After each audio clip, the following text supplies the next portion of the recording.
Color of Time by Kevin Bennett. Walking on a beach at the edge of the world, walking on the sands of time. Mainlined fires rage as the red billows curl under a day black as night. Crossing through the minds of the broken and frail comes the knowledge they've gone astray. Yet for those unmarked who have not left to fail, still exists a hope in that day. Oh, but there's a dragon in the schools, subtly making healthy minds to fools. Ever-breaking strongholds built of faith, so all beware, for soon will come that day. The Beginning, the Scroll of Rohan Heinlein. Last of my line, I will be avenged. A storm prevents me now. Rains end, my journey begins. I, Rohan, record that which has been. My words are true. Their witness is time.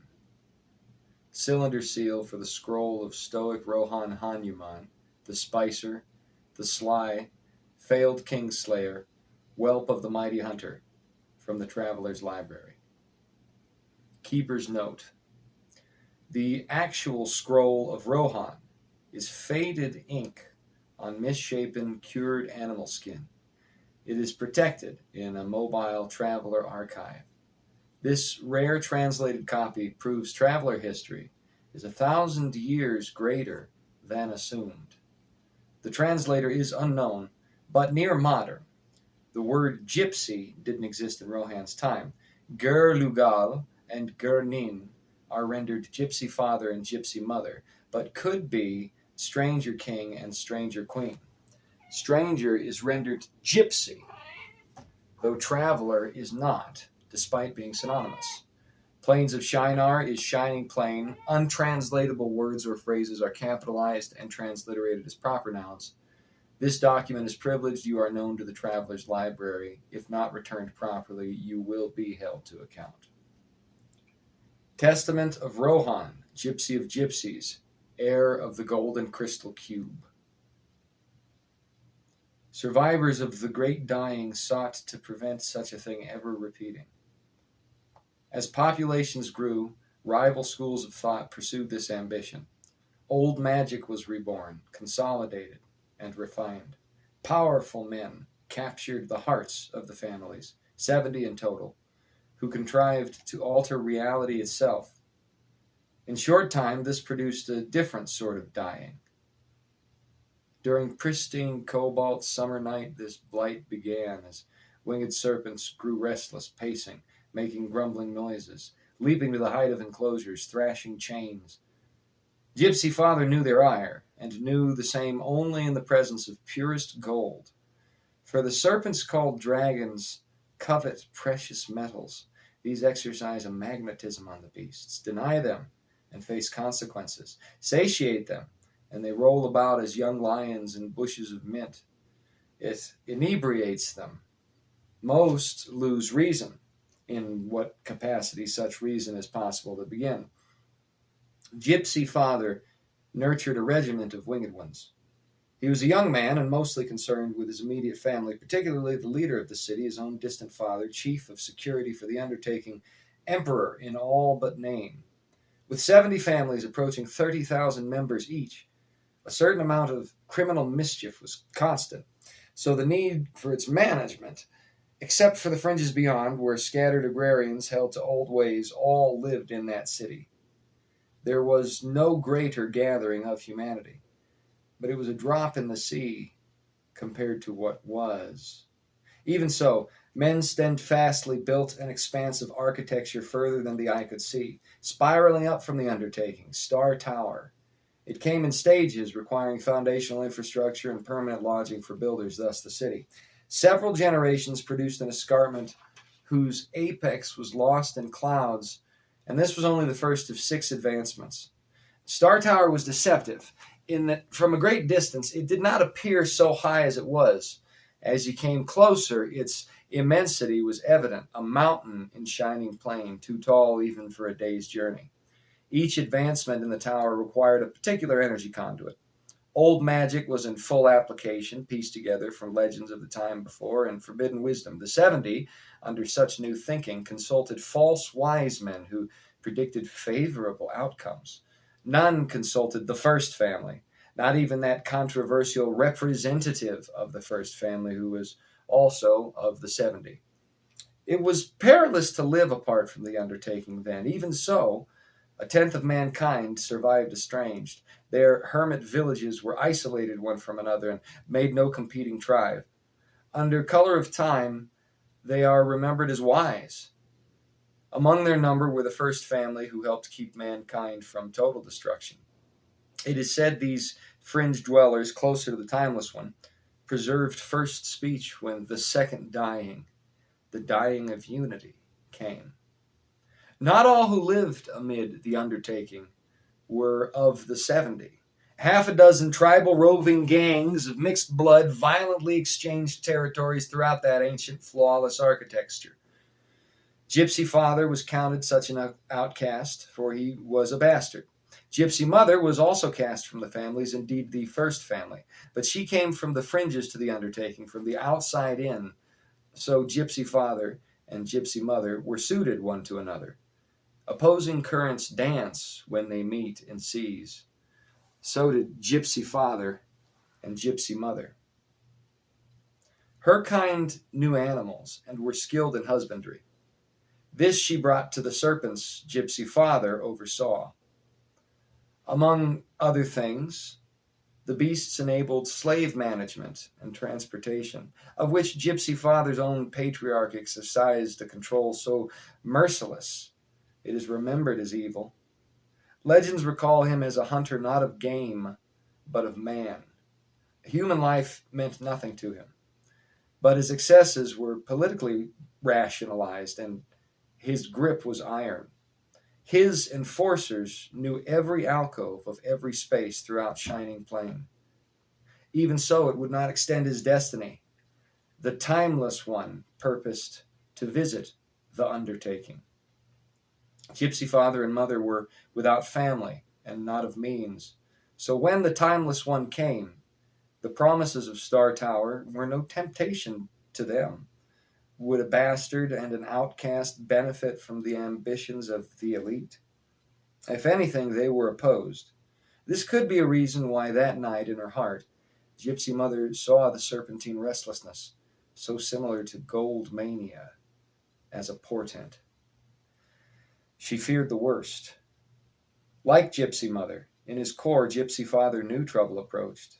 So he unloosed the wisest, most obedient of the serpents, and riding astride, directed the dragon to join its brethren in the flight of security forces, soaring a spiral round Star Tower. Gypsy father flew high, soon piercing clouds to uncover the furthest, highest point of the gargantuan ziggurat, a monstrosity conceived to change reality from the tiniest grains of sand to the grandest stellar bodies. The heads of the 70 and their attendant retinues were gathered for a critical ceremony of initiation, the ziggurat's activation. Star Tower's apex was like a crown, or perhaps a grasping hand, awaiting forthcoming segments, their preparatory infrastructure naked to stars.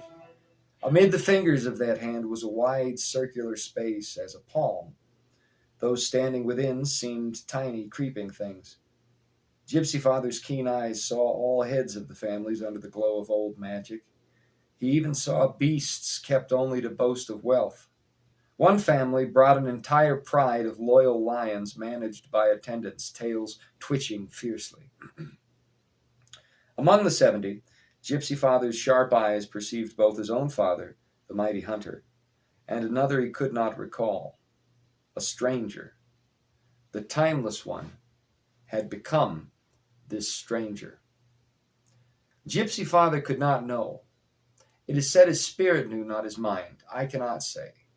Another thing said, but which I do not know, is that to change what is real, Star Tower functioned as a great machine.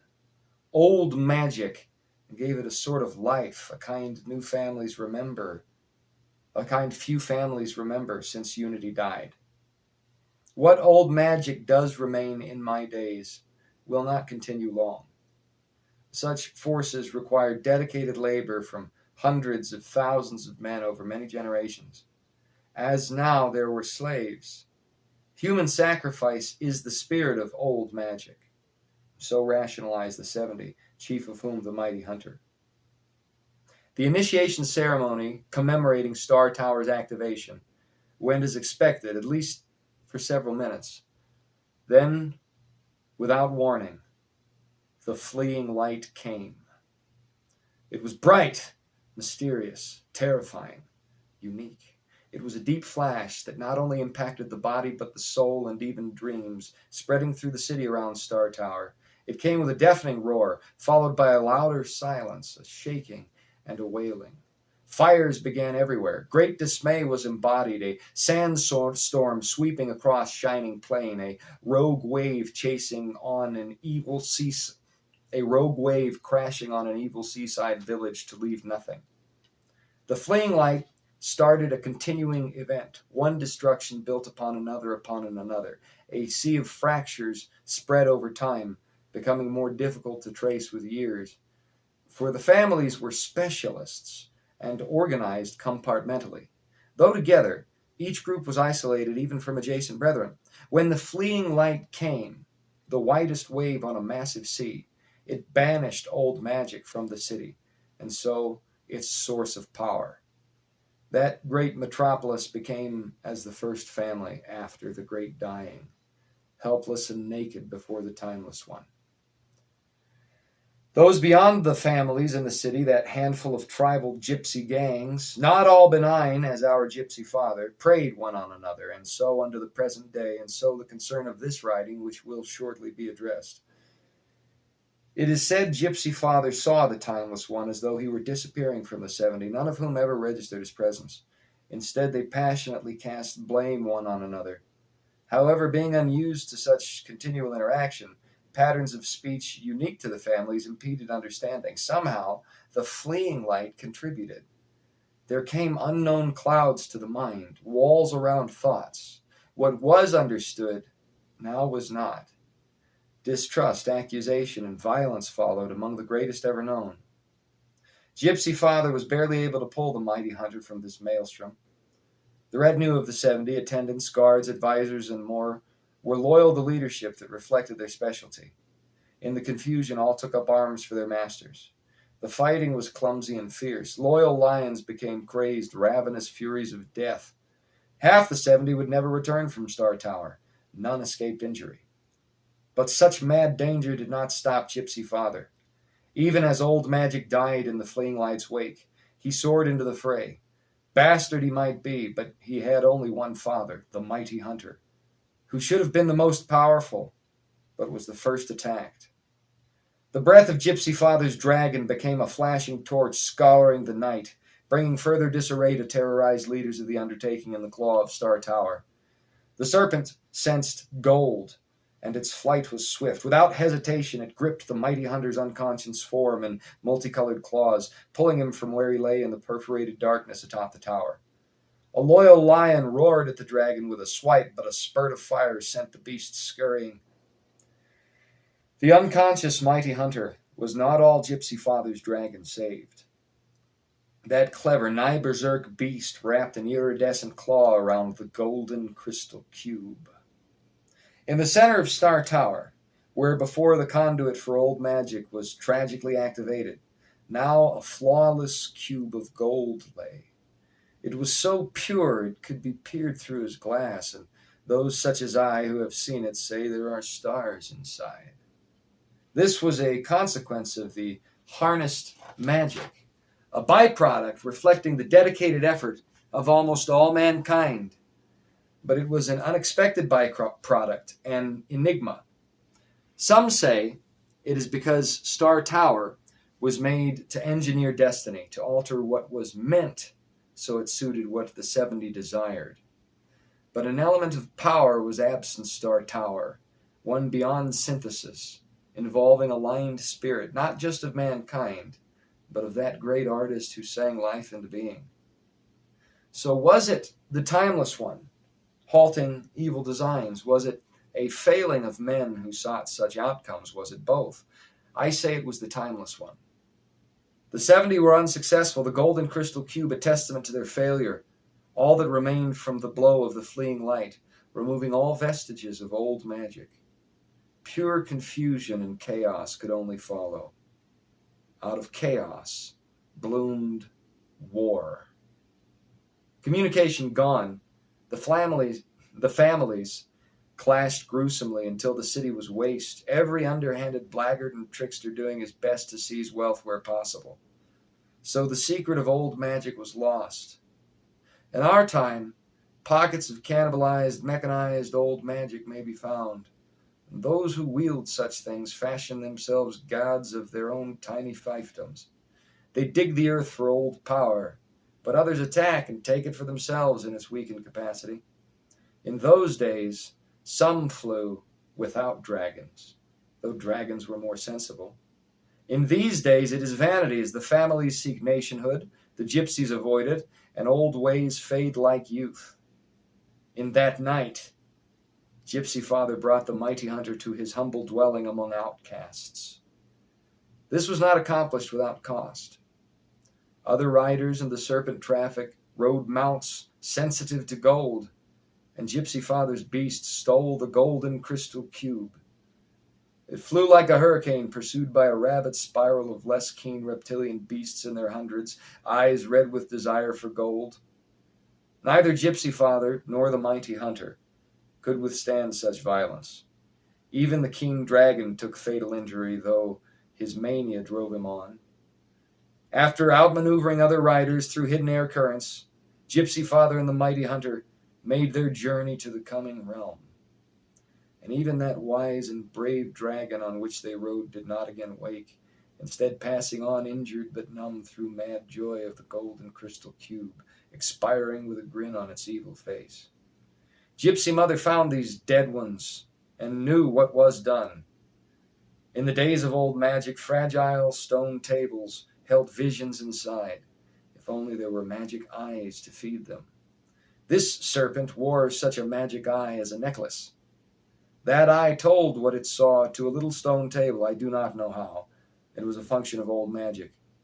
Gypsy Mother saw all and listened to Gypsy Father's own observations from astride the dragon, for such magic eyes heard as well. And Gypsy Mother remembered these things and recorded them in written words for time. Fragile stones require old magic or they become dead rock and sand, but words truly writ persist a greater time. So Gypsy Mother wrote her words, so I write mine. Gypsy Mother mourned even in chaos, but not idly. From the dead dragon she took the golden crystal cube, then gathered our own grandfather's children at the time, and the rest of that household, now chief among all gypsies.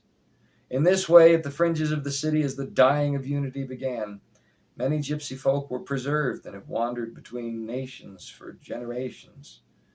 Such is the song of the gypsies of gypsies.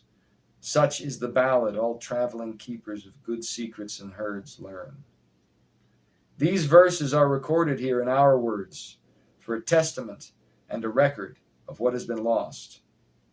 The golden crystal cube is shepherded by the dragon of my caravan, and my lineage is directly to Gypsy Mother through Chief Jaru and his father, Chief Ramath, and to his father, Michelendespar, eldest of Gypsy Mother, our Gypsy Mother, who took wives for her sons of her own people as we gave our daughters to them. Thus my line ties directly to the first family and also the mighty hunter. Even with our connections, these generations have meant unending loss. The world is colder, dragons die. As dragons die, factions among our kin have turned, making league to destroy us, the remaining line to the first family among gypsies of gypsies. They are determined to see us wiped from the face of the earth. Only I remain of 900, all killed by the dragon of another, who should be an ally but is an enemy, and who I do not know. I pursue vengeance against these travelers who have so despitefully used us. For as I sought the timeless one in early morning ere daylight broke the night, they came with one of the last winged serpents of the mightiest class, who overcame our own aging beast and so fermented his own mighty rarity. In frenzy at the golden crystal cube, their beast began a rampage that not only destroyed our people, but the very travelers sent to control it.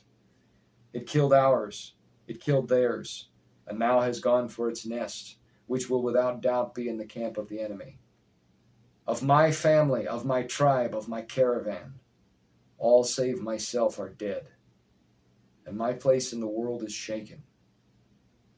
These words remain a witness to Rohan of the travelers for time. I go to retrieve the golden crystal cube from their beast and take my vengeance. Here ends the lineage of gypsy father and mother of the first family. Rohan of the travelers. Rohan laid down his riding implement and looked to the decaying magnitude of his family's dragon. Even when alive, it was old, fat, withered of wing and dim of eye. A feeble, near-senile beast, more livestock than defense, transportation, or reconnaissance vehicle. According to old legends, they were not supposed to lose their strength in such a way, but the world was changing. Multicolored iridescent scaling of the beast was faded to gray, and its scarlet mane thin and pink. It was no match for the attacker. Its dead carcass testified as much, still smoldering despite the rain, and crunched in a cindered rictus with only one side unburned, scarlet insides exposed to elements. The storm was 3 days with Rohan in his grief. Slowly came the dawn. The rains first came as Rohan returned from the mountain into breaking day. Like his sorrow and rage, they remained, washing away blood, leaving burnt wagons and dead bodies, then fading to be replaced with what remained. There was no possibility for immediate pursuit of that evil beast, a monster responsible for the death of his caravan and the theft of the golden crystal cube. Not in the downpour, and now half the remains of its destruction were swept away. More storms would come. In short time, none would even know the evil visited on Rohan and his caravan. The thick green vines of fertile goodlands would confederate with other flora to overcome and decompose what had been. So Rohan was at a crossroads. If he remained to perform proper rites sending off the dead, there would be no chance of finding the authors of his caravan's destruction. If he did not, there was honor to consider. Easing his decision was the utter impossibility of even identifying the dead. Those uneaten were ashes.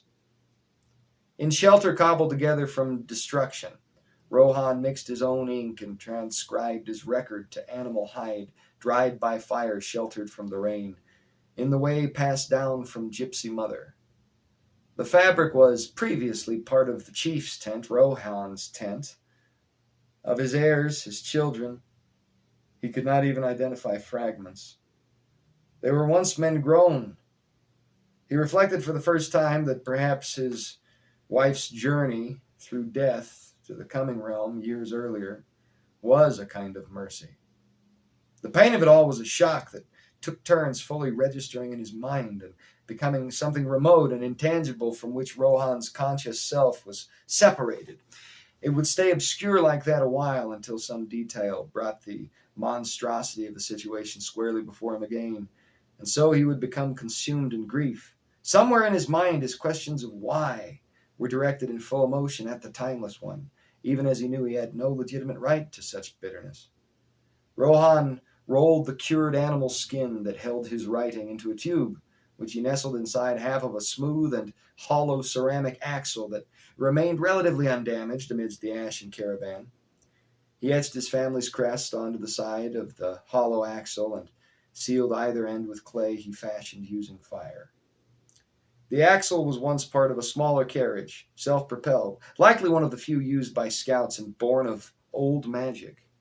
Originally, the vehicle would have had 3 wheels, 2 in the front, 1 in the back. A scout would recline in a seat made for one and activate the vibrations relying on charged metals within the carriage. No one really understood the mechanism, only that it worked when proper rituals were completed. It was from the time of Unity, when Wicked Star Tower split the world. Now it was just another burnt relic to be cannibalized, and Rohan did so to preserve the record of his people. Only about the span of an arm, the axle went in a satchel, which he bound about himself snugly, finishing his preparations to pursue the killer of his people. A ray of light from the mountains to the east came upon him, a swarthy-skinned man with rare gray eyes and a thick black beard. Rohan was in his prime, 6 decades strong and approaching middle age, but with many decades to go. He was taller than average, broad and well-stricken with hair. Many scars seasoned him, organic tattoos, and his clothing was that of his people, a multicolored patchwork of silks from the time of unity. Their make was such they survived over centuries, mingled with less refined patchwork repairs, of course. As the leader of a family group, his garments retained greater quality than most and were designed for protection, ease of movement, and airflow. He wore boots of hide into which were tucked snug-fitting pants of wool and ancient patchwork colored similarly. Around his shoulders went a short coat that included a hood. It tapered around the arms to keep flowing fabric from being an impediment to movement, especially in the jungle. 2 belts crossed his chest and connected with one around his waist. These belts were regimented with knives, their commanding officer a saber at his side. In his short coat were tools and more. The satchel across his back contained fire-producing implements, what preserves he could find amidst the disarray, rope, and a far eye, with lenses made to extend what one person could see from a distance. A very valuable relic from the golden time, and one of the most useful items he salvaged from the wreckage. Now nestled among these items was the hollow axle Rohan sealed with clay and his family emblem, to be put somewhere safe before the light of his destiny met final extinguishment. So he cast a last glance, and his heart said a prayer to the Timeless One, that his journey would prove fruitful, and his vengeance upon the destroyers of his line successful. Whether such a goal were in line with the Timeless One's intentions or not, Rohan did not consider. For in his soul, his purpose was set. He found where the dragon raged through the underbrush. A great dragon it must have been, wide as 10 men and long as a caravan. No wonder it made short work of Rohan's family. A cold rage, a detached psychopathy, dominated Rohan's mind by this time, feeding it with a singular purpose. All else was a collateral necessity to support this purpose. Eating, sleeping, walking. Through it all, one thought consumed Rohan, and against this thought, nothing could intrude. He was making excellent progress in pursuit of the beast. Grief and monsoon maelstrom waylaid him 3 days, but the dragon was impeded in its return as well. The journey was indeed a long one, and apparently included no flight. The precise reason for this was unknown to Rohan. What was known is that dragon flight could always be perceived in terms at least of where it began. A dragon must breathe very quickly to animate its members with energy requisite to achieve lift. And survivors of the first family say this has to do with the new atmosphere, which is not as thick as dragons prefer. So, to fly, a given dragon will begin a sort of hyperventilation that becomes a friction, which often produces flame from mouth and nostrils. They belch fire at launch, and such fire leaves markings. Dragon riders have a procedure when taking to the air, one which requires a particular sort of location for such beasts to be kept, and particular safety protocols around launching and returning. But the increasing coldness of the world, the thinning of the air, and the changing times made habitable locales for dragons rare. In the days of Rohan, only a handful of dragons in the husbandry of men remained. Beyond such husbanded beasts, there were only wild ones, but these also became increasingly scarce. The dragon Rohan trailed must not have liked flying, though he was loath to believe it made its entire transit by ground, and he was also loath to believe it was wild, for it attacked at a time and in a place where wild dragons would be unlikely, and when the caravan's defenses were at their lowest. This was too strategic and out of place. Does one find water frogs in snow? Does one find white bear in the jungle? In the low mountains there were dragons, and in the plains and the deep, deep jungles. Rohan's caravan was apart from such extremes, on a known route of passage to the high mountains, southeast of the shining plain by the breadth of several seas. They had been in an open area up from the jungle and down from the mountains, out of any territory of any beast that would be an impediment to travel. And they kept their own dragon, after all. Old though it was, it would leave a sort of trail as it lumbered along with them like a domestic dog the size of a hillside. This alone warded off most beasts. Finally, the carcass of that old dragon was neither eaten nor taken. A wild dragon would have eaten the old one first as a show of dominance. A dragon under the direction of competent handlers would have helped retrieve the carcass, as its varying elements from scales to teeth were of the greatest value, a value keeping company with jewels and fine gold. Only the golden crystal cube was taken, and the dragon left. A domesticated dragon wild with gold mania was the best answer, and so it would find its way to its nest with its prize. Even with the storm, by now the dragon must have returned, but how far away its nest could be was another question entirely. The dragon chose routes through the jungle that put it in proximity to trails peopled by man. Rohan came upon several areas exhibiting evidence of carnage, where the beast must have surprised those traveling on their way and made a snack of them. At one such place, Rohan found something that thrilled him. It was a wind circle. A wind circle is an open wheel used for personal transportation. It uses reactive metals for power and can be energized for a week's journey with the right stone. Wind circles are a costly, rare holdover from the undertaking. Rohan had only seen a few in his lifetime, and those almost exclusively in fixed residences, either for display or used sparingly. Someone of status had lost their life along the road, or a true thief indeed. Along these roads were many who, like the dragon, preyed upon travelers and took them for all they had. Woe was to those in expensive ancient conveyances who could neither defend themselves nor outrun adversaries. There was a possibility this wind circle was stolen from such a person by such highwaymen. Now, the dragon had taken it back. Saber-drawn, Rohan came down to the crude clearing that indicated a travel artery through the undergrowth. It had been a real road once, perhaps even before the Great Dying.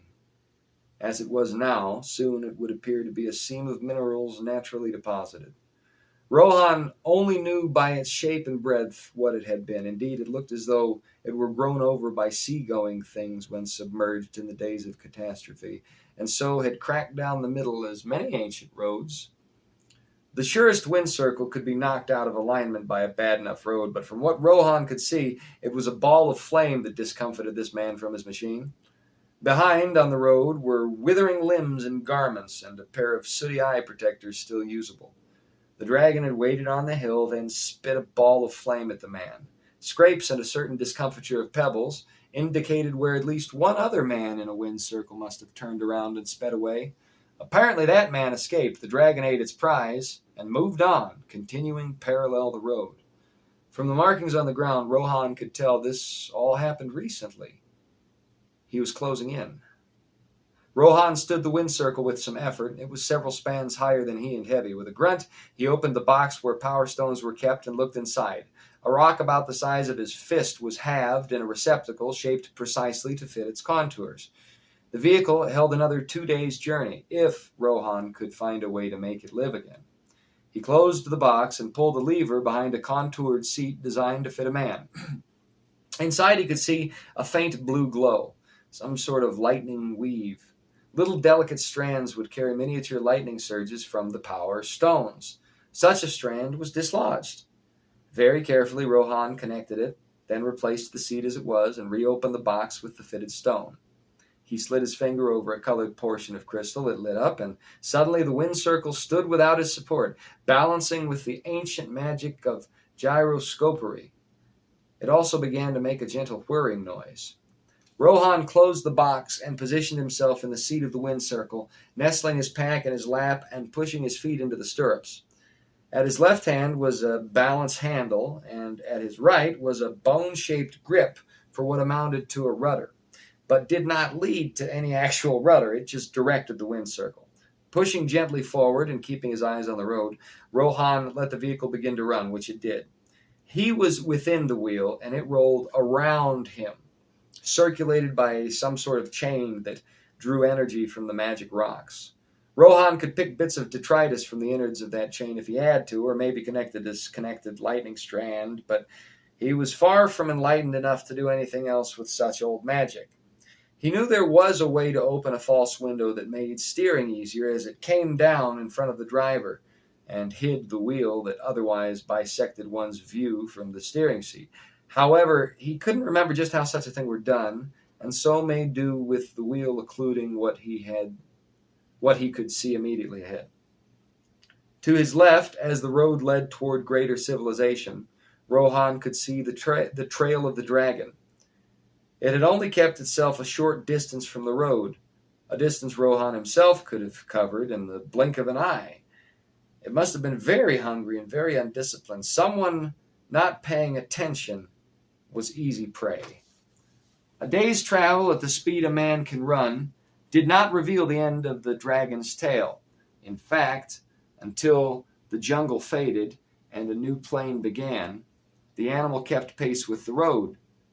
As the new step yawned outward, the beast must have stopped and walked in circles a while, toward the mouth of the old robe and then away from it, before apparently becoming bored and lumbering northward along the tree line away from the path. As it was almost dark, Rohan made camp just within the tree line, with a view on the steppe.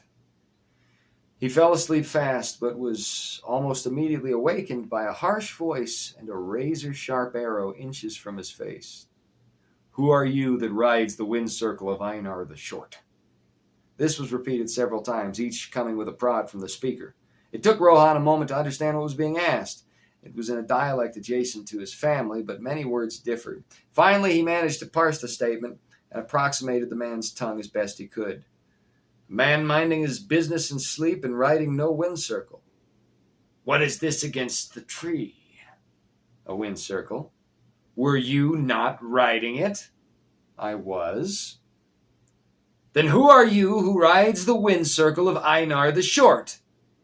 "I rode, and I will ride, and I am not riding now." The voice behind the arrow in the bow scoffed, and its owner leaned in close over flickering embers of the mellowing fire. "How do you know that you will ride it?" "Because a quarter of its stone remains, and so does my journey." "And if it is taken from you?" "If the taker should leave me alive, that would be a mistake," Rohan replied. The other man faltered at these words, and so came the necessary moment. In one motion, Rohan kicked embers into his face and rolled out of the way as a sharp implement pierced where he lay an instant earlier. Before the other could realize what was going on, Rohan cast him to the ground atop the fire's coals and looped the bow he deprived him of under the man's shoulders, splaying the fellow's arms out behind. This made it so his belly was in what remained of the fire. The would-be thief shrieked, but did not call for help. So after a moment's torture, Rohan concluded he was alone, kicked him off the fire, rolled him over, and stuck a boot to his throat. The bow he left holding the man's arms, keeping him uncomfortably restrained. With a few final kicks, Rohan communicated the defect in any strategies to trip him up with unbound feet. Rohan removed a sharpened dagger from his person, leaned into the gasping, shrieking man, and said, "Now, who are you that disturbs Rohan, whelp of the mighty hunter?" "You're not related to him!" yelled the man. "Who are you?" The fellow struggled a moment more, then became convoluted with platitudes and apologies, revealing himself to be the compatriot of the highwayman the dragon consumed before. He was scared to come back for days. Then things happened in the nearby community that changed his mind, so he sold his own wind circle and returned on foot, intending to retrieve Einar's lost vehicle, only to find Rohan at the old road's mouth and already beaten him to it. "This dragon," Rohan said, "describe it." "It lost its mind. It was drunken. It played with Einar like a lion with a sheep, and I will never forget his screams. It had eyes that went either direction, and they stayed red. It was thick and wide and misshapen. It had a look to it like the natural-born fools among men. It was a damaged creature, deranged, hungry, confused. And its rider was as deranged as the dragon, malformed, bloody, disfigured in the face, mad, and in total approval of his beast's untempered murderousness. And they're still out there, and they will eat you too." Rohan laughed. "That dragon will eat something, all right. Whose dragon is it? Who is this deranged rider? Here the man began to struggle a bit, to Rohan's curiosity. Rohan dug his foot into weak ribs, and the man succumbed. It is the beast of Poros the Burned. Poros the Burned? He led a double cross with scoundrels in the land days ago. He was returning to start his treachery when his mount ate Einar. Now it is known that he has killed Raja Akbar, the serpent king of Kalandar, and taken his place and his dragon, and makes war with the surrounding cities. He has the jewel of the mighty hunter from Star Tower itself, and the mad dragon of Akbar, and none can stop him. I have seen his terror in the city, and so came to retrieve the wind's circle of deceased Einar and take my leave. Again I say, Poros the Burned. It is his new name, for he is an evil son, full of resources and plenty, who has come from nowhere, and in no time is unstoppable, so he is Poros. And he is burned, so he is Poros the Burned. Rohan stood back and let the man regain his feet, moving quickly to where his pack lay by the wind circle, saying, How long has the dragon been with this Poros? Days? I told you, it killed Einar quite recently, a week ago maybe. Thank you. In gratitude, though you threaten me into wakefulness, I will let you live, Rohan said. And Einar's wind circle? Where there is no Einar, there is no thing that is Einar's, Rohan replied and returned to packing. But what if I expected to recoup the relic of my lost partner? You would have given up that opportunity when you rendered threat to my person. Before the highwayman could finish replying, That's not good enough, and raise a hidden weapon, Rohan threw a blade that pierced his throat, percussively interrupting the man's pronunciation of enough, and knocking him to the ground, where he writhed until he could no more than ceased. I told you I'd let you live, Rohan returned. Why would you take that as an invitation to betray me? He kicked a handheld piece of nastiness with a poisoned dart at its front end out the man's hands, picked it up, examined it, then secreted it about his person. In truth, Rohan expected the rogue would try something. There were many gangs, some in twos, some in 20s, who roamed the world. Some became nations, many imploded. Rohan suspected one of these to be the foundation behind Poros the Burned and the death of his caravan. Whatever power was at fault must be bloodthirsty indeed to destroy 900 souls in one fell swoop. Still, all these things did suggest to Rohan a new possibility he did not find appealing. When one group got big enough, they expanded and took over other tribes, caravans, and nations. Every family was doing this, seeking to make a name for themselves, a name lost since Star Tower was abandoned and the world changed. Those with enough might and ingenuity could wreak havoc and were themselves seeds of empire. A seed of empire might be harder for Rohan to impart his vengeance upon. Indeed, his suspicions were soon confirmed.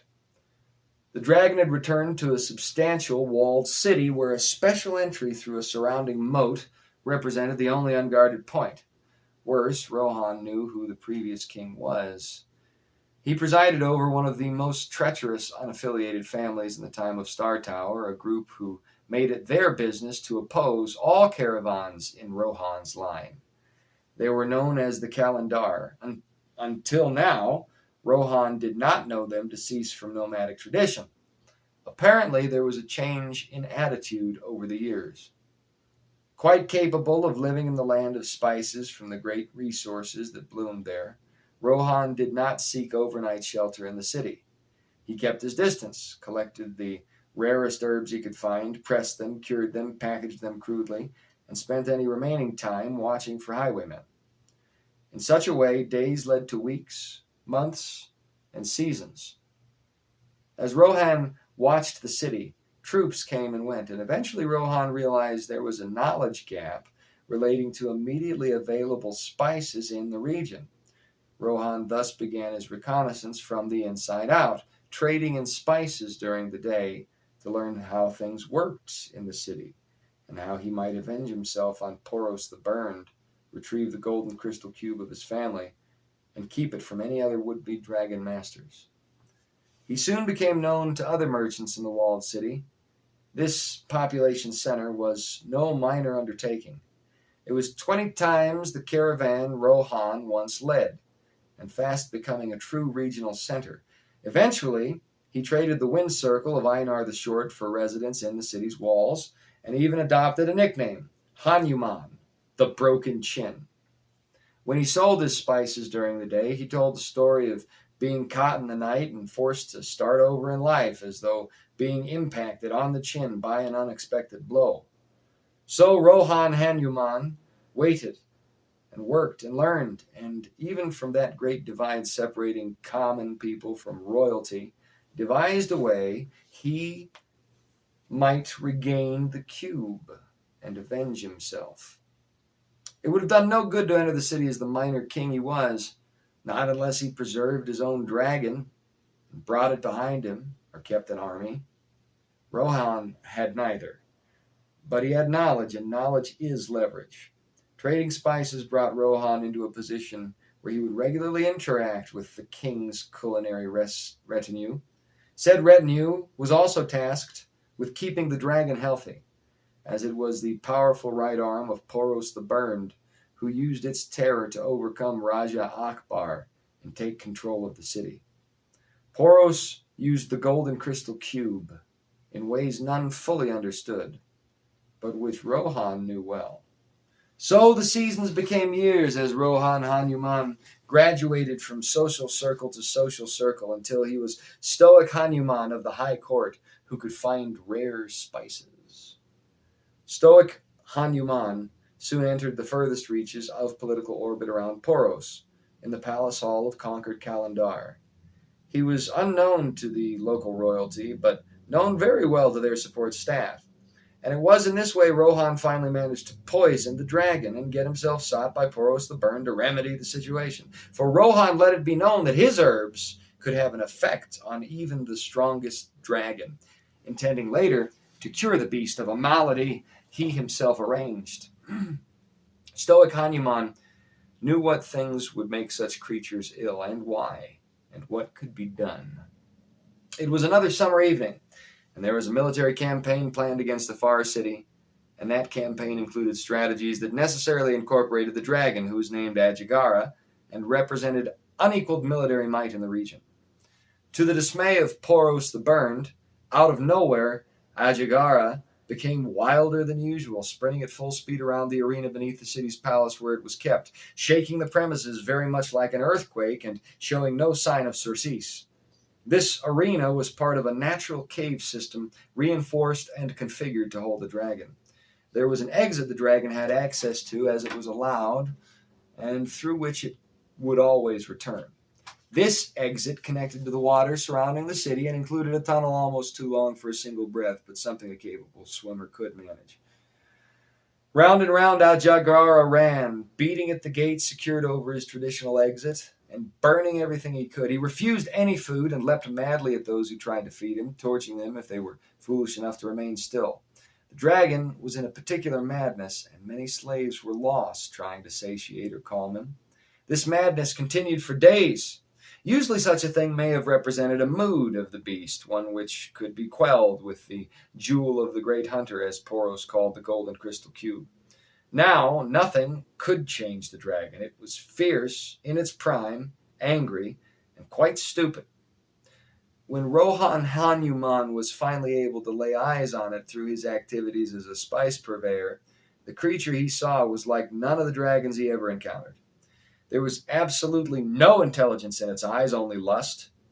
Pure, undefiled, violent lust. It was a great dragon, one that could swallow 6 men in a gulp, like some titanic wicked salamander. Its exterior was brightly colored scales that were astonishingly dazzling and hypnotic in their iridescence, shifting under any illumination and temporarily blinding the viewer. The creature was painted in jewels.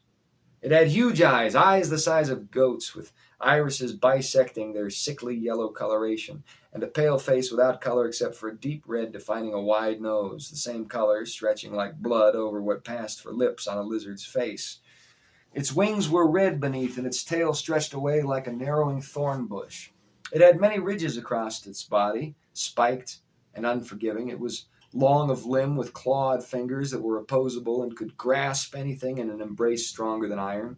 It had a broad, wide chest, and between its seldom used wings, its back reminded Rohan Hanuman of a biting turtle's armored shell. It would shriek, eat what it was given, and nearly kill itself, leaping toward the food chute for more. It was always hungry, thoroughly mindless, and absolutely terrifying, though at the moment it yet refused food. Rohan Hanuman never saw a dragon of Ajagara's like before, but he knew how to destroy it. In the dead of night, from his room near the palace, before he ever came to see the dragons, he bribed the guards with herbal blends designed to have a certain intimate effect on their wives. Rohan Hanuman crept into the palace kitchen this way, to the dragon's feeding chute, where he dropped a pungent package of meat the size of a small goat and containing a peculiar compound that would have several effects. Firstly, the creature would not be able to resist the meat, so it would swallow this quickly. Then it would become stimulated and agitated and desirous of a mate that would likely be impossible to find anytime soon, even in the wild. In its frenzy, no gold or meat would entice Ajagara. He would exhaust himself trying to escape, and if he didn't find release, he would not be satiated for weeks at least, well beyond the window for the approaching military campaign of Poros the Burned. So the dragon drove Poros the Burned madder than he already was, ruining his careful strategies for conquest and forcing him to explore all opportunities to fix the problem. Livid, Poros took out his lividity on wise men who did not have the knowledge of Stoic Hanuman and could not assuage the dragon. Poros was a young man, despite the hideous visage which made him seem quite old. It was rumored he was once pleasant enough to look upon before he attained his wife's wedding gift. His wife, Lavina, was the daughter of the previous king of that particular Kalandar city. But when Poros returned, riding the mad dragon and wielding the jewel of the great hunter, he quickly directed the dragon to eat the old king, and under threat of the beast established his rule. He came to the city with his face grossly burned, disfigured to the point of being inhuman. The hair was singed away such that it only grew back in patches, and only the right side of his face retained any of its previous grace. Poros the Burned was hard before his dragon became incapacitated. Now he was foreign to mercy, and he was in a rage. That day, he first took it out on his wife and child, yelling, "Lavina, you cursed whore of the Kalandars, your mindless people have bewitched my dragon, and now the city will die." After which point he dramatically backhanded his 4-year-old son, Moksha, conceived on the night when he took rule of the Kalandar city with the dragon. Moksha knew better than to cry out, as did Lavina. "The city will not surely die, my lord," she replied, eyes on the ground of the palace bedchambers. "Won't it? With every community in the land waiting for one mistake from our Kalandar throne? Will they not seize the opportunity? Perhaps you stupid people deserve to be overcome." And he left without another word, seizing the nearest official without his bedchambers and ordering him to produce wise men that could remedy the issue. So it was that Rohan, Stoic Hanuman, was eventually sought and brought to see Poros the Burned. He was announced with pomp and circumstance by a court attendant. The leadership of the city were gathered together uncomfortably atop the great enclosed cavern representing the den of the dragon. All eyes were trained on the massive winged serpent where it paced a safe distance at 50 times the height of a man below them. "Stoic Hanuman, the spicer, of no significant lineage," bellowed an official with a stone table, then beckoned Rohan Hanuman to step forward. "Lord Poros," Rohan said, and bowed deep. This was his first time seeing the king any closer than the distance needed to shout a greeting. The burns had scarred over, leaving a wrinkled face with a dead eye and a skeletal veneer that looked as though it were in perpetual pain. As such, Poros the Burned seldom looked at anyone head-on. Yet, despite it all, there was something very familiar about the man, and this left Rohan Hanuman feeling unexpectedly ill at ease. Poros said, without ever looking his way, "Hanuman, observe," and gestured to the cavern. Rohan Hanuman leaned over the side and had a look at the dragon and its herbal pheromone-induced rut. This was his first time actually seeing the beast. The animal was acting just as he knew it would, though. He gave it a few moments to appear as though this were something requiring thought, then turned back and said, "It will continue so until it dies, unless you feed it the right medicine." "You lie, Hanuman!" Poros roared through scarred vocal cords. "Think you that a man who rides the dragon has no knowledge of dragons? I grew up with dragons, and I know of the rut. It will not die. But if it is not controllable, we and our city will! You are some wizard of spices. If you will fix this problem, anything you desire is yours, up to half my wealth.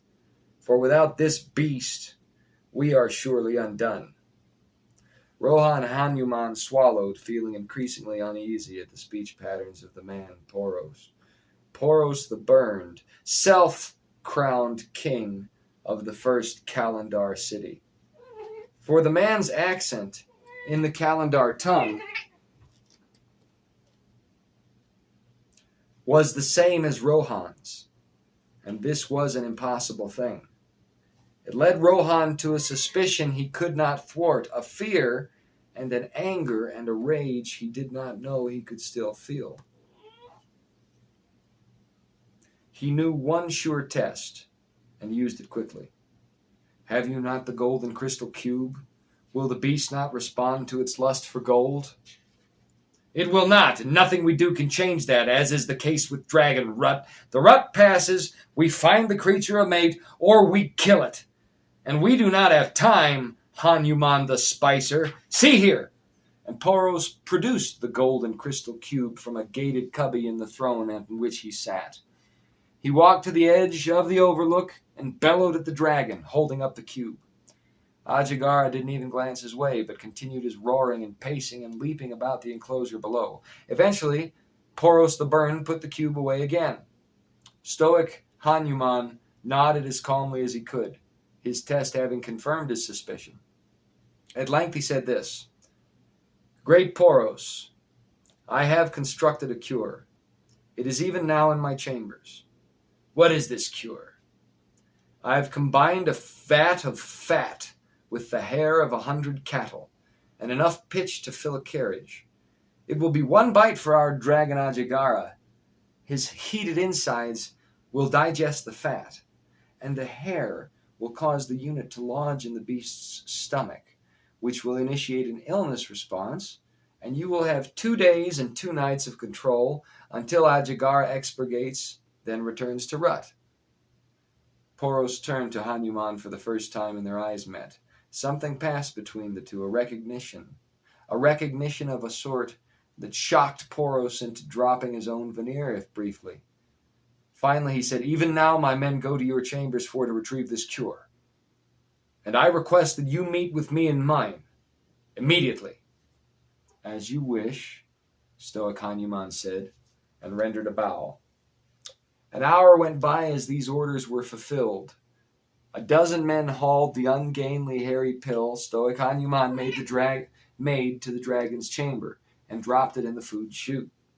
Meanwhile, Stoic Hanuman was cleaned by women of the court, and brought in new garments to the chambers of the king, where were Lavina and Moksha, the queen and prince, as well as their attendants.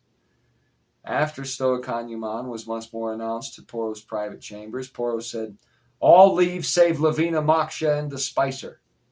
The attendants obeyed. As soon as the door closed, Rohan said, "You noticed when I said golden crystal cube." "There are only a very few who call the jewel of the great hunter the golden crystal cube," Poros replied. "My son, what has been done to you?" "The name of Rohan is dead," Poros replied. "But I knew you would be on the mountain when the dragon came. What is this?" You see this daughter of a whore, Poros replied, and roughly backhanded Lavina, who took the blow without crying out. Rohan winced. She has no control over her history, just as we do not, son. She is how we preserve our line and our destiny. It's true what you say, father, and I am the great-great-great-great-grandson of a mighty hunter before the Timeless One. A legacy you have not kept, but a destiny which I will keep. It was in that instant that it all came to him. Here, stoic Rohan Hanuman the Spicer was concerned with vengeance against the people that killed his own, but his rage was misplaced. It was not a people that were responsible. It was a person, his own blood, his own son. Unthinkable. But I saw you, Langar. I saw your body in the ruins. My name is Poros, and you saw a Kalandar soldier who did not understand dragons and got in the way of Ajagara, and incidentally now I am burned. See, our home was a thorn in the sight of many travelers. This you knew, and so destroying it was a bridal present for the whore, so that I could ride the dragon and the mighty hunter could have the world again through me. Why spare me in giving our travelers as an offering? I understand presenting dead enemies to a new king. Yet you spared your father. Did I?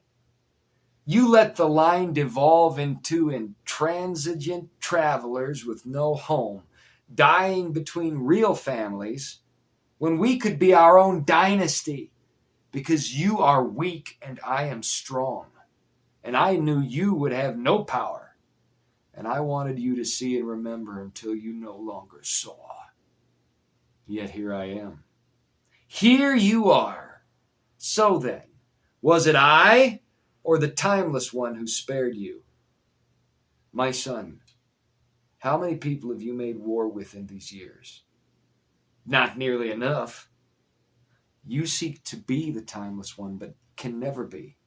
We are dust. Your mindless dragon, too. At this point, the child Moksha managed to gather enough of what was going on to ask his mother Lavina a question in the Kalandar tongue, which she answered. This caused the child to light up with a smile and begin babbling. Poros, previously Langar, answered harshly back in Kalandar and roughly hit the child, who bit back tears, but was then silent. I was never that harsh with you, Rohan said. And your people are dead, Hanuman. It was then Rohan understood what must be done. He said immediately, let me see the golden crystal cube once more, for if you will rule, you must know all, my son. Oh? Poros narrowed his eyes between burn scars, then called for an attendant, who he sent away to fetch the cube. All sat in silence until the cube was returned on a violet cushion, shining in its geometric brilliance, somehow transparent and golden at the same time. Poros indicated it. Show me. Rohan Hanuman looked around the chamber, finally saying, is there somewhere we won't be overheard? Poros nodded and walked behind the stone bed frame where was a cabinet. He pushed this aside to reveal a stairway that spiraled to a small room filled with old scrolls. When they were alone, he held up the cube. So? Let me hold it a moment, said Rohan Hanuman. Of course. Rohan took the cube, held it between them, and looked deeply into it. Poros did the same. After a moment, Rohan exhaled knowingly, nodded, and said, there, beyond all those little glimmers like stars inside, you see? See what? Growled the burned king. Do you see the Timeless One? Poros squinted. No. Look closer. The burned king squinted, and Rohan slammed the cube into the unburned side of his face as hard as he could before wrapping an arm around the younger man's neck and choking him limp. For a moment, Rohan stood over the burned monster that was once his son and fought his soul's attempt to mourn. "I am rightly called Hanuman by nickname," he said finally, "for you have broken my jaw and bruised my chin from a treacherous blow I never could have seen. I am rightly called Hanuman. But now you are with our fathers and can tell them yourself." He leaned against a wall, caught his breath a moment more, then straightened, accepting the new mandate thrust upon him by circumstance. It was his rotten seed that killed so many, and that wasn't enough to satiate the beast. Thus the dragon's madness. Langar's own broken mind infected the serpent, and they had become a unit as he sicked it on Kalandar's soldiers and took over. Now, upon his death, the city would be overrun by the survivors of those his son slaughtered under the name Poros the Burned. The vengeance of Rohan was realized. Somehow this didn't enliven or satisfy him. It was simply a thing that was done. He quickly made his way back to and through the bedchamber, calling the woman and the boy, his apparent grandson. Here is what Rohan said, very quickly and very quietly. "The dragon will explode in an hour's time, and we will be exposed. You must flee. You must never return. I will escort you from these chambers. I tell you to head north and the west. I will head to the north and the east. They will follow me. You they will not follow. We will take the horseless relics from the gallery at the back wall of this keep, opposite where the soldiers wait." Lavina had tears in her eyes and fast embraced her father-in-law around the neck. "You could not know, but the Timeless One sent me this. I mean, he showed me this moment in a dream, and it has been fulfilled." "A very good omen, then." The child was finally able to speak and said, "Are you dead, Grandpa?" Rohan ruffled his hair. "I am not dead. Now come." On leaving the bedchambers with Lavina and Moksha, Rohan Hanuman said to the head eunuch beyond the doors, "Poros the Burned wishes me to tell you he does not expect to be disturbed until the dragon is calmed, and has asked me to escort the royal mother and heir to the Room of Old Magic. Is that what it is called?" "The Room of Relics," replied the eunuch. "Yes, I apologize, but must confess I do not know the way." "I will show you." The eunuch nodded to several others who stood before the bedchambers facing outward. They returned his nod and took position. They would do nothing until their superior came back. The eunuch took Rohan, Moksha, and Lavina to a room with 4 wind circles and a number of other machines from the great undertaking, those which used old magic. It took a good 15 minutes to get them from the palace bedchambers to the Room of Relics. When they arrived, the eunuch bowed low and left. At the far end of the room, Rohan perceived a great gate of wood activated by a pulley system, a direct route away from the compound. One had to have an easy place to launch such relics if they were to be played with. By the entrance of the wide room, there was a cupboard full of power stones. One of the machines in the wide chamber was a magical old carriage of the 3-wheeled variety once known by Rohan's people. He put a stone in the box and held his finger over the crystal area until the machine hummed to life. Rohan turned to Lavina and the child, saying, "Go. Do not stop until the machine does. It will run for days. Follow the salt trail to the shining land. Then follow the sea to the frozen lands, and be seen of the fewest you can. If you can reach the shining land, they will not pursue you. But there is not enough energy in the power stones to get you there.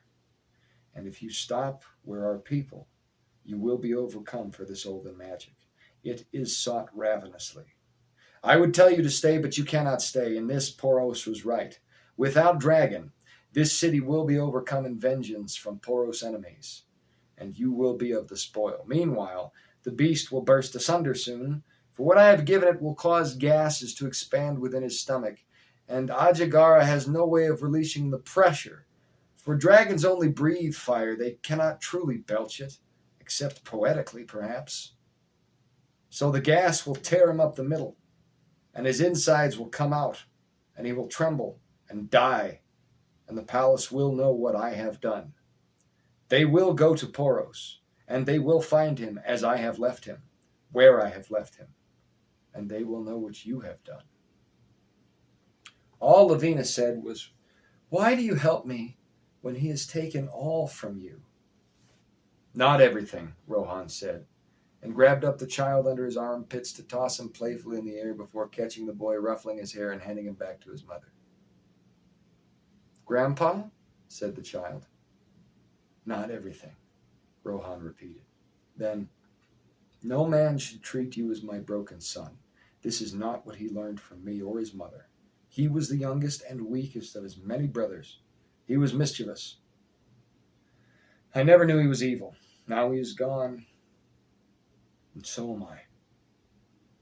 Rohan turned to one of the wind circles and recognized it as the very same he sold to secure lodging within the city's walls several years ago. Somehow it made its way to the keep of the king. He activated the wind circle and it whirred to life. He walked to the far end of the room and pulled a handle on a chain which released a counterweight that opened the wooden gate. The door led down to become a path that slowly fell outward, soon crossing the moat. Flickering torches were the only light, a dim illumination of the chamber full of magic relics from the land of the great undertaking, relics from before mankind's speech changed. The dim light danced out from the chamber, giving on the wide, dark, empty plain, the steppe. The voices of the watchmen could be heard along the battlements of the city's wall, unaware any plans to use relics were on the table. Rohan said to Lavina, "Take this scroll. It is the story of my people and your son." He handed her the words he had written on animal skin and sealed in the hollow axle of the old magic. It was something. Until that point, he always kept about his person. He then said, "Go. There is no more time." Lavina hugged him, gathered little Moksha, and situated him in her lap in the vehicle. Rohan lowered the transparent shell that guarded the driver from wind and kept the vehicle's insides warm. He nodded at her, and she pushed the lever forward, taking the machine right into a wall and shaking the whole chamber. After a moment, she got the machine realigned, then turned to smile at Rohan once more before exiting down the ramp and disappearing into the night, thankfully not into the moat. "Okay," Rohan breathed, and he looked to the sky, his mind on the timeless one. Was this not the right thing to do? No answer came to him immediately. He exhaled, then retrieved the golden crystal cube from an interior pocket, looked at it thoughtfully for an instant before replacing it and muttering, "Sure, they'll want it back," and activating the wind circle. As he pulled onto the ramp over the moat, he braked the vehicle, water rippling below him, and yelled to the watchman on the wall, "Hey!" One looked over and said, "I didn't hear anyone was going to use the Southern Card Road." "That's because your king is dead," Rohan yelled up, then slammed the navigation stick forward to zoom down the ramp in his one-wheeled gyroscopic conveyance, proving why a wind circle was called a wind circle. They would certainly follow him now, and they would never catch him, for in his heart stoic Rohan Hanuman the Spicer purposed to keep driving until the wind circle was dead, and then keep walking until his legs failed, and then to crawl until his fingers wore away, and so to die, for the psychopathy had returned in his inner mind and was taking over with a vengeance greater than his own. However, in his haste, and in the wise opportunism that inspired Rohan to seize the moment, he yet neglected to confirm several things, namely, that his son was fully expired. Poros was severely burned by the dragon that gave him power, and as he healed, his body became strong enough to sustain injuries that would easily kill others. He should have suffocated when his father choked off his wind in that chamber of scrolls. Instead, he had an unexpected, uncomfortable nap and woke up with a headache. After a moment's angry disorientation, he realized what was done to him, bounded up the stairs, and exploded through the exterior doors of his bedchamber so suddenly he brained one of the eunuchs. He quickly realized the depth of trickery from Rohan, and now suspected treachery in the man's prescription for the dragon. Poros the Burned bellowed for his attendants. and they were able to get to Ajigara in the nick of time. The creature was already breathing in a pained, labored way, and its great belly was distended with gases from the fat and tar it had been fed at the request of Hanuman, who was Rohan.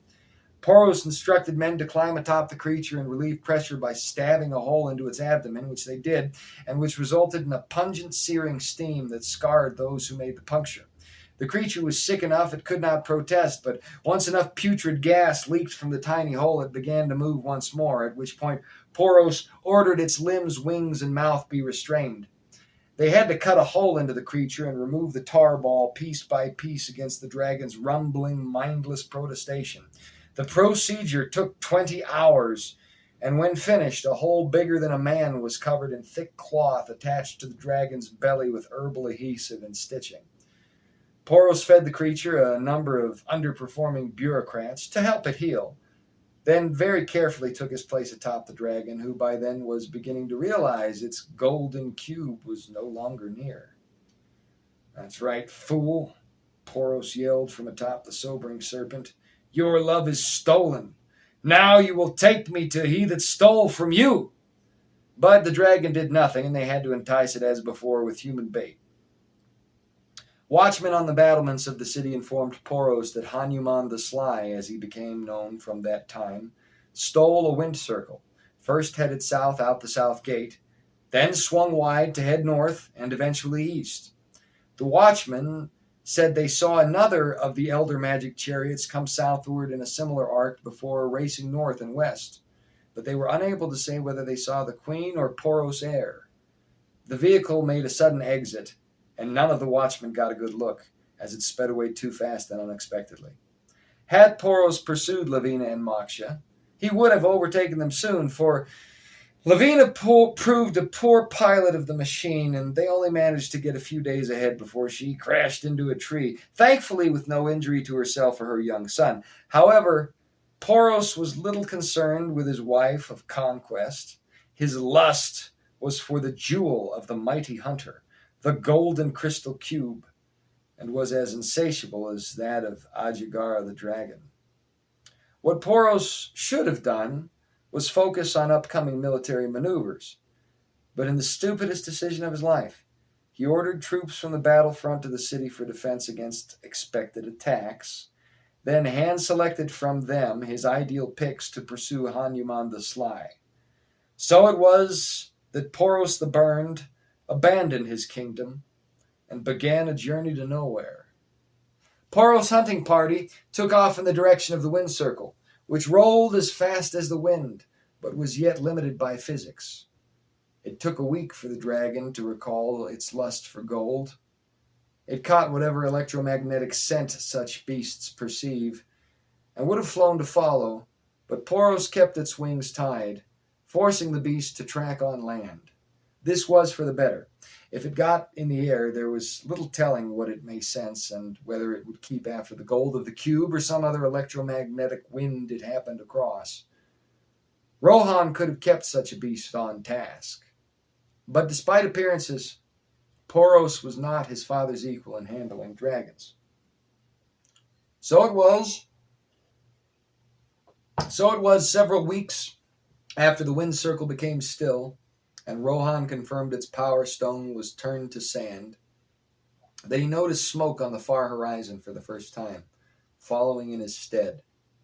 This could have been from any traveling group of nomads, except Rohan Hanuman specifically chose to transit a great desert and other barren regions of the world, knowing he would be followed and knowing he did not expect to end this journey alive, nor did he intend to give any pursuers the golden crystal cube. Smoke on the horizon like that was little save a pursuit indicator. It could have been the pursuing party. If he could have seen the pursuing party, he would have had a temptation to panic.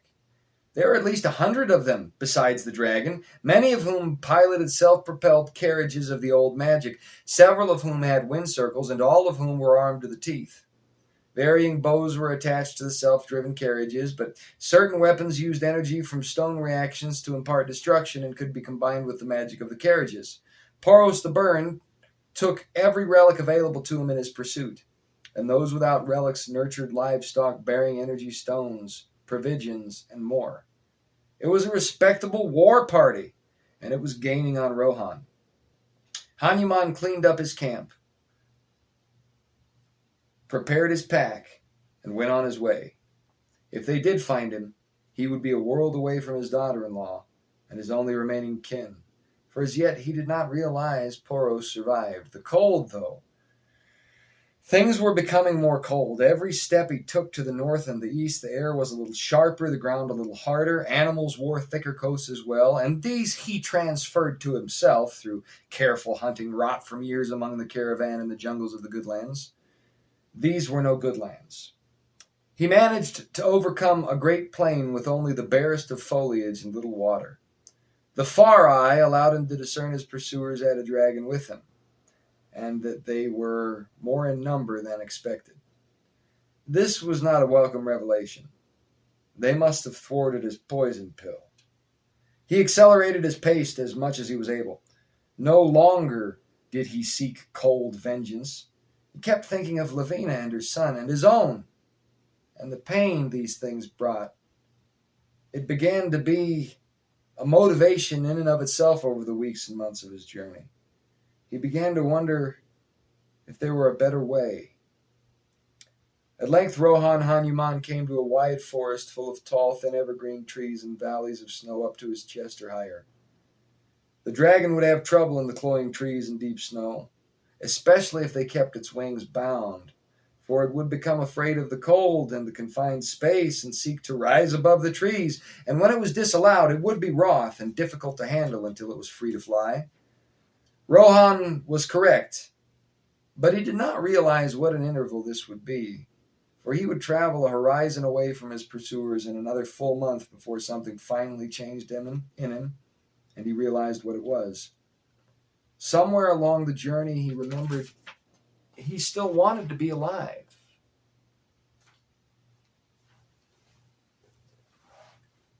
But the guilt over his son. In some degree, he was able to assuage this by remembering he freed his daughter-in-law and grandson. But would they live? Had he actually ended his own line? As he traveled, the cold increased ever more, and he was loath to make a fire, as this would give him away. Much of what he killed he ate raw. Much of what he drank was the cold snow, and together these tendrils of freezing death were working over him, wearying him, and causing him to slip in his thinking. Rohan Hanuman was on the edge of sanity when, after such endless travel across deserts and plains and this infinite northern forest at the end of the world, he let himself sink to his knees, opened his arms to heaven, and cried, "Timeless One, I make not my own destiny. Is mine to die in wilderness?" All was silent as he exhaled clouds in the snow-silent forest. Rohan closed his eyes and continued to respirate until his breathing was less violent and he was still. Something reminded him of the golden crystal cube, and he withdrew it, regarding its otherworldly form as it glittered in freezing air. He looked at the sky again, and he bellowed, "Am I to die in the frozen lands, or be dismembered at the hands of my wicked enemies? What shall I do? What will you have me do? I will do it, whatever it be." And he bowed into the snow. The next thing that happened was hard for stoic Rohan Hanuman, the spicer and the sly whelp of the mighty hunter, to understand, or even remember in proper detail. There was a low growl, and looking up ahead of him, at a notable distance, he saw a great lion. But it was not a lion as he knew them, with tawny coat and knife-like incisors jutting from its mouth. This lion had stripes, great black and white stripes, and though it was huge, its mane was short and barely discernible against its long, wispy, pale fur. In fact, it blended into foliage of that winter forest so well, Rohan was continuously struck with the impression he saw no creature but some trick of the eyes. It's worth noting Rohan Hanuman had never heard the term tiger or snow tiger. If he had, he would have perhaps conceded the term fit the beast. This tiger was very large, but it was also in a bad way. It shook and lowed as a heifer and was skinny with ribs evident against the sides of its body. It was clearly fatigued and old and hungry, which made Rohan still himself as he wondered whether the animal yet perceived him. The wind was in his face and the animal in front of him, meaning he should have been downwind, but such animals had sharp eyes and perfect hearing. The tiger was the distance a man could run at full speed on one breath, and it did not seem to care for him. It lumbered slowly forward, deaf to the sound of its own footfalls. Breathing hard, leaving clouds of exhalation in the cool air that followed, and occasionally moaning its feline cattle call. Finally, the animal slumped down, barely managing to preserve any regal quality in its haunches as it panted. Rohan kept still. After a moment or two, the tiger looked around again, somehow not registering Rohan, then returned its eyes forward and began to growl in a low, insistent way like the sound of many waters. The tiger's purr echoed through frozen waves of white in and throughout that icy forest, reverberating louder than seemed possible as a result of the snow. As the tiger growled, the world right in front of it seemed to split in two down the middle, a green line of light bisecting reality until, like curtains, the scene was parted in a gaping elliptical maw of twilight darkness through which the tiger stepped carefully. Its tail was about to fall into the fissure when Rohan heard a voice, clear as a bell, say, "Follow, Rohan. Return what was lost." Rohan looked around wildly and saw no one. He scanned the horizon at the edge of his vision in every direction, and for several minutes stood motionless, except to exhale as he felt himself freeze ever more weary, ever colder, despite a pounding heart that echoed its protestations in his very temples. At length Rohan held up the cube, for there was no doubt this is what was meant by the disembodied voice, and there was no doubt the voice belonged to the Timeless One, and there was no doubt a king cat had appeared and opened a door in the world with its noble mind. But then there was some doubt on that point, for now there was no tiger, and only the fissure, and Rohan wondered if there had been any great panting snow cat growling regally to open a fissure in the first place, and if this were merely his mind playing tricks on him as he deteriorated. Was he the tiger? Old, weary, pained, and bound for another life. Had there been such an animal? Was he seeing a vision? The cube began to vibrate in his hand and grew warm. He stared at it. Then at the fissure. Then at the cube. Then at the rip in space-time, a mighty arc of a doorway opened several minutes by then, on the other side of which was darkness camouflaging a tiger. Then Rohan Hanuman looked at the sky and said, "I have asked, you have provided. Thank you." He tightened his satchel about his back, straightened the clothing he'd fashioned into winter coverings, put away the cube, and stepped into the wide fissure. The dragon Ajagara struggled and cried, shrieking and huffing smoke. Finally, there was no choice but to let him fly, for between claustrophobia in the tight forest and what it sensed of the cube, the dragon was greatly disturbed. Poros and 100 men trailed the failed king-slayer Hanuman the Sly for months over deserts, through snow, over mountains, over plains, and now, in the forest at the top of the world, in a land of naught but ice and cold, the dragon could no longer be satiated. Half the men Poros started with were expired, but Poros' own drive was at least equal to that of his prey, and so when the men who remained were too weak for the increasingly agitated dragon, he climbed astride the beast behind its ears, gripping the stabbing implement that kept Ajagara from snatching him off its shoulders, and told his men to let the animal go. The beast's wings were unbound, and it breathed fast, scorching the ground to rise bellowing into frozen air. Ajagara made his way high in the sky, roaring flame and flapping wildly through that cold, a cloud of fire and steam from heat exchange making a nimbus about the monster. He flew fast and hard toward the far horizon until he came to a clearing and pulled up short, dropping wings to sides and spiraling down to ground in the woods near two perpendicular trails in the snow. One, prints of a great lion bigger than any Poros ever encountered. The other, the faltering, uneven footsteps of a dying man. Both sets of footprints led to... What was that? A void? A rift? It was a twilight pool, floating sideways in the air, rippling wickedly. It was unnatural and green and violet and disorienting and big. Poros dismounted the dragon and stood away. The beast first approached the strangeness, sniffing around in great clouds of steam.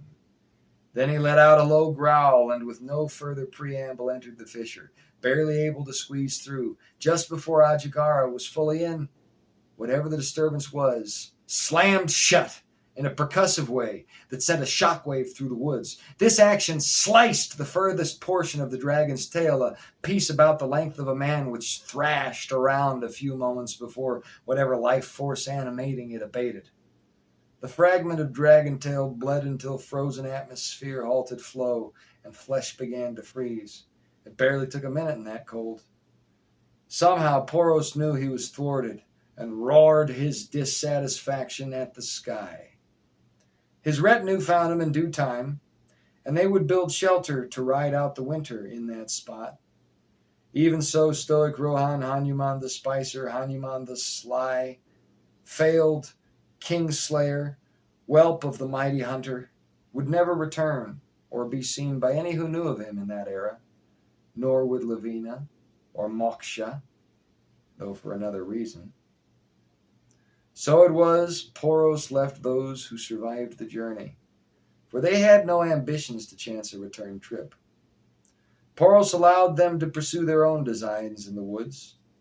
There they would eventually find a nomadic community with ready daughters and establish a village.